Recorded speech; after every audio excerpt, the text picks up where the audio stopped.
Then the other really important part of neurolinguistic programming and kind of in having the clients build rapport with you, really feeling heard, is for you to identify personal prose is identifying the language that your clients use to describe what they desire or to describe their peak experience. So for example, if you ask one of your clients like, once you achieve this goal, how are you going to feel? Right? And in your mind, you can think, oh, this person is finally gonna feel successful.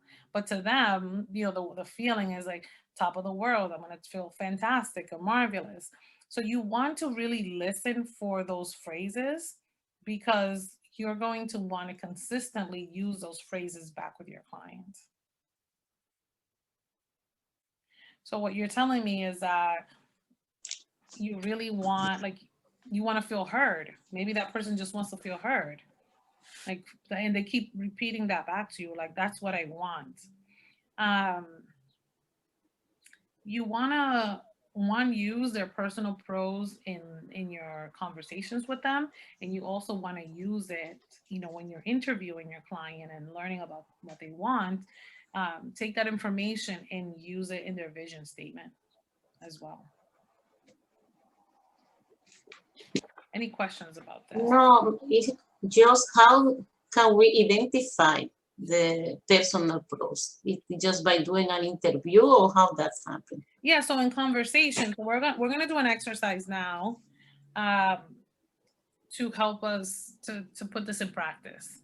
Mm, So personal prose is really the way your client um, defines, you know, a great experience. Like when you finally, buy your house, you're gonna feel like, I feel accomplished, let's say. But to mm, but to your client, it may mean something different. They have their own word, and so it's really for you to capture that word in I those see. phrases so you can use it back.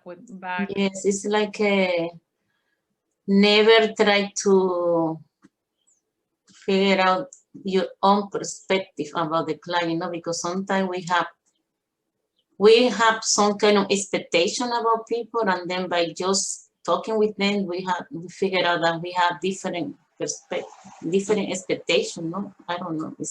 Right, like That in is your clear. mind. You know what I mean? Because yes, that like I can go to interview a client with my own expectation, and I can find something different. No, I don't know Right, if right. that related with the pros or how does. So my God, he's right. So like if you go to ask your client, so once you, let's say somebody comes to you because they want to find a new job, right? And you're Mm-hmm. helping them with that.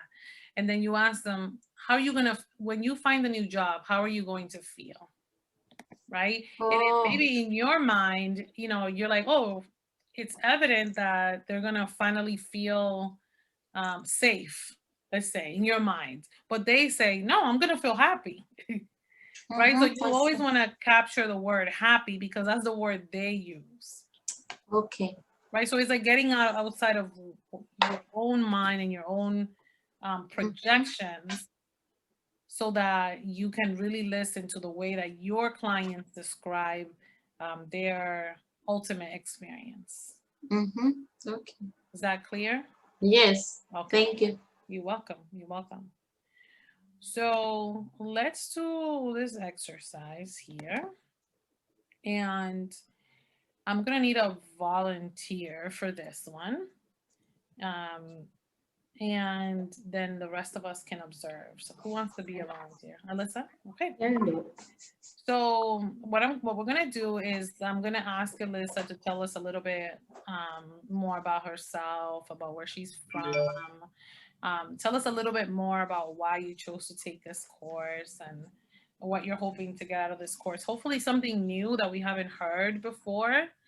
And then your job is to observe um, her speech patterns and her words to determine, is Alyssa primarily a visual learner, an auditory learner, or a kinesthetic learner.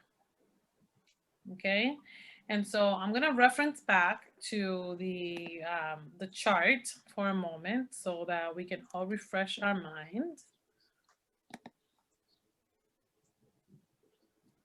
Let me go back and share so you can take a quick look here. Right? Try to look at the words that she uses, look at her breathing and her speech. Like, how does she speak? What words is she using? Where do her eyes go? Right? Her gestures as she shares. We're going to learn a little bit more about Alyssa. So let me go back to the exercise. And so would it be helpful if I left that up for y'all? Okay.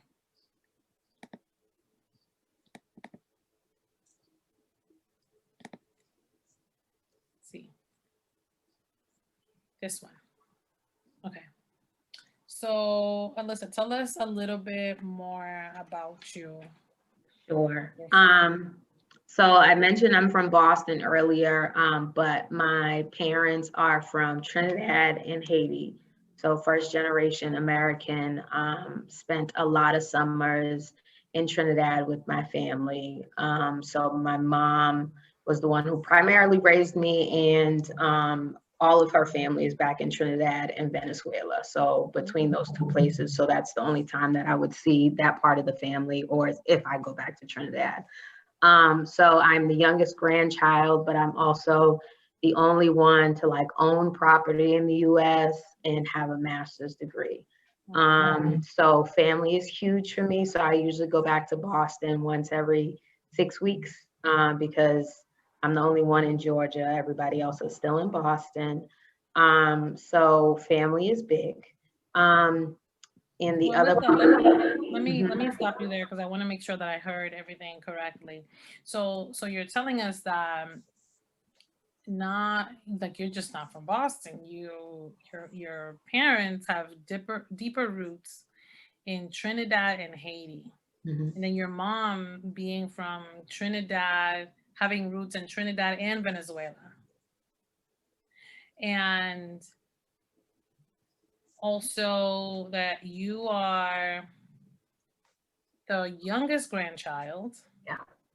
You are the only grandchild that owns property. And you come back to Boston, you said every 6 weeks? Every 6 weeks. This family is just so important to you, and you're the only one that's down there out of your family in Atlanta. Correct. Gotcha. Did I miss anything? Nope, you pretty much got everything. Okay. All right. Is there anything else you want to share with us about who you are? An educator, that's a large part of who I am. I love working with young people, but I'm looking to do and shift things a little bit. And that's another large reason why I'm here, is to gain some more knowledge and understanding about what could be next for me. Mm-hmm. So you've been working with young people for a while, but you want to explore different options and see Yeah. what else you can do. I'm trying to talk to the people with the purse strings to, help make life a little easier for the young people I've had to interact with every day. Mm. When you say the people with the power strings, what do you mean by that? Well, with the purse strings, the ones who have the money, who allocate where the money is spent, who it goes to, and sometimes you have to speak their language. So when you're talking about the linguistics, that's going to be important to speak to like the psyche of those individuals, because they allocate where the money goes, for good, bad, or indifferent. And if they're not practitioners, sometimes they have no idea where the money should be spent. So using whatever tools that I need to help my kids is important to me. Okay. Yeah, so you're saying is that this course is like one of the things that you're looking for is how to use these linguistic strategies in order to communicate the value of what it is to help the kids that you help and get them to buy in into that idea, because those are the people um, that have the power and the dollars, right, Yes. to make that happen. Gotcha, gotcha. So other than wanting to kind of gain linguistic strategy and speak their language, is there anything else that you're hoping to gain from this course? You touched on it a little earlier, and I say this all the time when I'm going back and forth with my supervisor about money. Like, my intellectual property is not for free. Like, people have to learn how to pay you what you're worth. And I think that, women of color, people who come from backgrounds that aren't wealth, have a level of expertise and knowledge that people want to tap into frequently. And I'm looking to finally get paid what I'm worth for some of the ideas that I'm bringing to the table. But I'm very blunt in my conversation. So sometimes you have to do a little bit more of the massaging, or as you were talking about, figuring out other people's language in order to get that across. So working on that piece.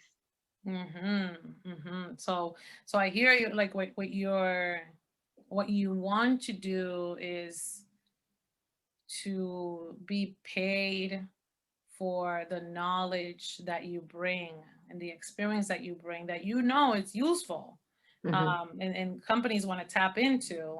But for you, instead of being blunt, what you're looking for is like for a more effective, you said massaged way of Yeah. of expressing, like, one, the value that you're bringing, right, and the dollar amount that goes behind you sharing your intelligence, correct? Yes. Wonderful, wonderful. Yeah, I'm excited to support you in that, for sure. Thank you. All right, so let's stop there. So based on what you all heard Alyssa share, what would you say is her primary learning modality and why?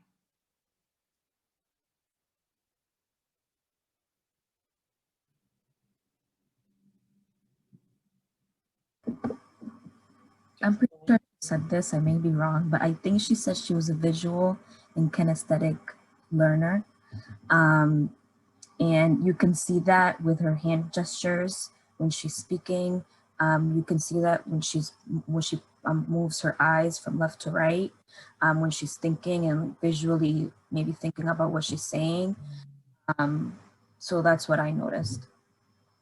Awesome. Thank you, Jocelyn. Alyssa, how accurate is that? Very accurate. Okay. Magales and Natasha, do you have any different observations? I think she has auditory, and the reason why is because she was very steady in her speaking. Like, it's rhythmic. It came from her chest. She was looking, and she was looking up, but she was looking both left and right, and she was looking down as well. So I feel like if you think about all three, I think there's an auditory component to that. I was more listening to her tone, and it was very like rhythmic, and it was very steady, like it was a steady rhythm. I don't know if I'm wrong, but I think so that she's very visual. I was just focused on her body language, you know what I mean? Like she make a lot of movement, shaking her hands, tighting her head, moving the eyes, the mouth. I don't know. Yes. Did you all pick up on the word she used? I'm very blunt. That's definitely a kinesthetic. Very blunt. Blunt. Blunt. Like very direct. Oh. Yeah, that's a kinesthetic word for sure. Oh. Yeah. And massaging, she used the word massaging. Yeah, because she was massaging her hands. I'm joking. I talk a lot with my hands, but I think Natasha is accurate. I think I have a little bit of all three. Yes, a little bit of all three, definitely. But I like it. Yes. Yeah. So it's finding like so we know, so we can see, right, that Alyssa's all three. when we engage with Alyssa, we have to, we have to give her some visuals. We got to give her some auditory. We got to give her some exercises to do. We got to give her all three. So I don't want her as a client. I'm quitting right now. I don't want her because it's a lot of work. She's gonna, she's a highly intelligent person. She's gonna require for you to keep her engaged in so many different ways. Right? She's nodding. Yeah. It's very accurate. I can get bored easily, and fidgety when I don't have all of those different mediums. So yes, I might be a challenging client. So if we were doing this in person, right? I would have brought coloring pencils, and I would have brought some putty, and here, y'all can play. I would have had snacks. You can eat in my class. You can eat. You can color. Because highly intelligent people need to be engaged in many different ways. Well, thank you, Alyssa, for making yourself a volunteer. So now, so that we can identify the personal prose, I would like, can I have a second volunteer who would like to be volunteered? And so what you're going to be doing is answering the following question. Let me share my screen. So the question is, I'm wondering if there's a goal, a dream or a goal that you plan to achieve in the future. And when you achieve that goal, if you can describe to us what you're going to see, what you're going to hear, and what you're going to feel. And what we want to do, the rest of us, is identify their personal prose. Like all those ways that this person describes their peak experience, or when they arrive to where they arrive, how they're going to feel. How do they describe that? So who would like to volunteer? I'll go. Natasha. Okay. Magali, can I mute you? Yes, I'm sorry, no, I do. I'm sorry. Okay, Natasha. So thank you for volunteering. And so I'm wondering if you can share with us like a dream or a goal that you plan to achieve in the future. And then when you achieve that goal, like what, I want you to put yourself there. Like, what are you going to see? What are you going to hear? And most importantly, how are you going to feel? Okay. So one goal is to make $250,000 in my day job. So like whatever corporate, my 9 to 5, whatever that is. And that's actually part of a broader goal. What am I gonna do? So your dream and your goal is to make $250,000 in your day job, in your 9 to 5. And then you said that's part of a broader goal. And what's the broader goal, if I may know? Sure. To be a millionaire by 45. Okay. To be a millionaire by 45. I love how clear and concise that is. Beautiful. So Natasha, when you achieve that goal, right? Here you are making $250,000 a year. Like you get the letter, they're like, Natasha, your new salary is $250,000. Here you are. Like, what are you going to see? What's going to be different in your physical reality? My physical reality.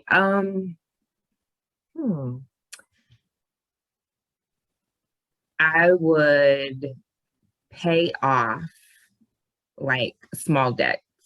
So like if I have a car note, I would pay that off. If I have anything under like, let's say $25,000, I would pay that off.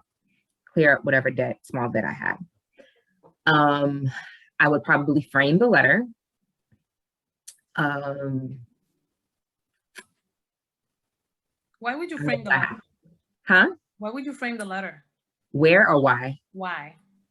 As proof that it happened. And, whenever I'm having a rough day, it's like a reminder, like, you did this. Remember when you thought you couldn't? That type of thing. I would probably get some new clothes. Probably would dress for the part. And I would look into like scheduling. I would look into like, how do I make sure I have my self-care? Like I get massages, I get my nails, like all those things that I like to do. I would make sure like I would have those lined up. Like that's like physical. Like those are some of the physical things I would do. Mhm. Cry. I'd probably cry. Probably call my mom. Yeah. You would do what for your mom? I would call her. You would call your mom, Yeah. and then what would she say? I don't know. She'd probably say something like, well, what are you gonna do with all that money? Like she'd probably say something like that. So she'd be happy though. Yeah, yeah. And how do you think you're gonna feel? It'd be surreal. It would take a while for it to like become reality. I would feel elated. I would feel super grateful. I would probably figure out a way, like, how do I give back? Like, what do I do? Like, how do I give out of this? That type of thing. Mm. So once you achieve this goal, the goal of having a $250,000 salary in your job, you would frame the letter because you want to remind yourself you did this when you thought you couldn't. And you would call your mom. And although you're not sure what she would say, she would be happy for you. She might say something like, what you gonna do with all that money? And then you would make sure that all of your self-care is planned, and like you got that set up. You'd buy yourself new clothes. You would pay off small debt, you said. But surprisingly, you said it would feel surreal to you. And you would, but you would feel elated and grateful, super grateful, you said. And then you would look for ways to give back. Beautiful. Is there anything else? There's a lot, but probably that's good for now. Because I'm like, as we're talking, I'm like putting myself there already. Yes. So it's like I'm already kind of like feeling the excitement or the concern, like all of the things that come with something new. You said feeling the excitement and the what? What was that? Feeling like all of the things that come with something new. With like the jitters, the oh my gosh, that type of stuff. The uncertainty, I should say. There's always like an uncertainty. Okay. The jitters plus the uncertainty that come with something new. Is it safe to, would it be safe to call it excitement? Yeah. Okay. Oh, I want that for you too, Natasha. Thank you. I appreciate that. You're welcome. All right. So what did we observe Natasha's prose to be? Personal prose. I observe all three. Definitely the auditory piece, just by you touch your face quite a bit when you talk, and it's a little bit of that. But when you said you would frame the letter, that's giving me very visual of like needing to see a thing or reference it.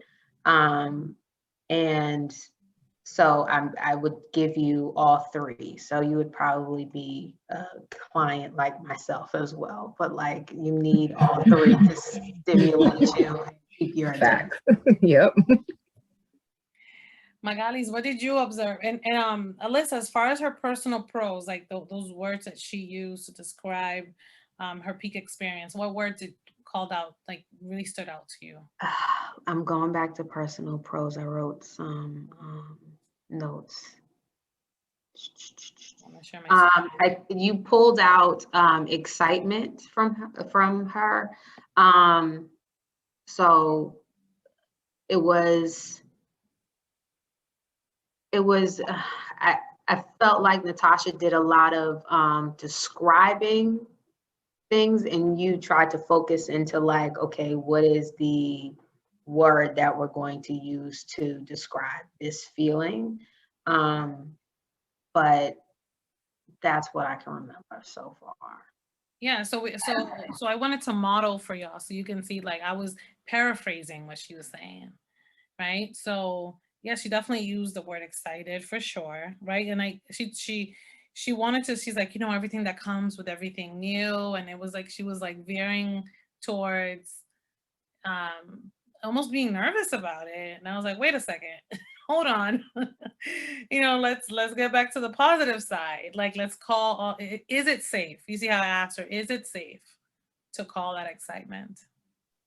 And not to interrupt again, but that goes back to your point of like not celebrating our successes. It's almost hard to come to like speak that once we get to that piece of like, there's so much hesitation in just saying like, this is really dope and exciting and new and all this. So Yeah, like, this is what I want, and this feels great, and this is wonderful. Then we want to like veer off to like, oh my God, am I really gonna have this? Is it sustainable? Is it really gonna happen? Like, if it happens, what's gonna happen? So right, we're veering off. And so as a coach, right, what we want to do, we want to sustain her in her excited. She said the word surreal, right? Elated, right? That's a big one.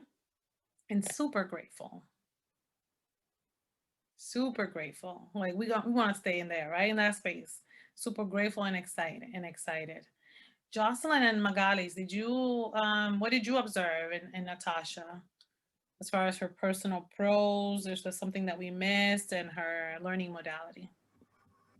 I didn't realize we were focusing on the learning modality for this part. As she's speaking, the only thing I'm focused on is thinking about is that she's probably a really good planner. It seems like her goal is very specific. She probably already knows what she needs to improve on or what skills she needs to acquire or what the path is that she needs to kind of go on in order to get to that position that's going to make her 250. So that's just what strikes me, is that she's thought about this all, she's envisioned it, she's really planned it. So yeah, I hope it works. I hope it happens for you too. Yeah, that she is very specific. That is a very good observation. Yes, but I will think. One second, my God, that she's both a visionary and also specific. But Jocelyn, like, so I was just wondering if you noticed any of the, like, those words that she used to describe, once she got there, how she would feel. Well, at one point she said, well, I'm already envisioning myself there. So she was already there. After a couple of minutes of, I think, talking with you, she was already there, really in that moment. So that's really good, right? Because then in her vision statement and in your language with her, let's say if she was your coach, you want to keep saying that, put yourself over, come on, let's put yourself there, because you already know that's easy for her to do. Let's put ourselves there. Or you need to, let's say you need to rewrite your resume. Let's do that. Like, all right, you've done your resume. What happened so that you could fix let's put ourselves there, because that's easy for her, right? So all these things that she described, that's a really nice one to pick up, Jocelyn. It's like you want to be able to take those high vibration words and use them to help her get to where she wants to go. Thank you for the sharing, Jocelyn. Magalis? So what I was thinking about, I was just watching her, and I just wanted to know if she already have like a work plan to achieve that, because I don't know, that's what I was thinking, how she can get all of that, you know what I mean? If she have like some frame time, what is the work plan that she have? And also I realized that she's very human person, because she's going to be a philanthropic, as soon as she got the money, she want to share with somebody else. Her mom, you know what I mean? When she talk about her mom, that's something that means a lot. So to you, so you have like, so one, you had more questions for her. You wanted to know if she had a timeline. You wanted to know what her plans were. Like, you were already all of coaching her in your mind. And then it really struck you that she had this philanthropic, humanistic side to her. where she wanted to give back and then that she wanted to call her mom right away. Like what, and so to you, it's like you, when she said those things, you started getting, you said, oh, that means a lot, right? Like Yes. what is, like to you, Magalis, what does that mean? How does that translate into who Natasha is in your mind? Oh, on my mind, I think so that she's very determined to get what she wants. She's a leader and she's already there, as somebody said. And I think so that she just need like a move forward with support with people like us. Can I say people like us? I don't know exactly, but Yeah. she just need like a little push to move forward and get what she wants. So yes, thank you, Magalis, for that, right? So another thing to observe, right, like what you pointed out is when she describes, she's like, well, you know, once I have it, then I want to give back, right? Once I have it, I'm gonna call my mom, right? So in our, if Natasha was your client, Magalis, right? In your conversations with her, as you're helping her create her plans, as you're holding her accountable, you might want to bring those things up. Like, oh, imagine what it would feel like, you know, to be able to give back. Or, oh my God, can you imagine what your mom, like how your mom's going to be so proud of you, you know, once you achieve that? Because she's telling us about the end destination, but there's many steps to get there, right? And so what we want to do is use the fire of the final destination to fuel the way. And that's where the personal Prose come in her language. Is that a clear analogy to all of you? Yeah, because that's what I was thinking all the time. What steps do you need to take in order to achieve goal, what you want? No? I'm clear. Thank you. Yeah, you're welcome. Yeah, so asking the question and then how do we like fuel it with her high vibration words? With that's the personal prose. All right.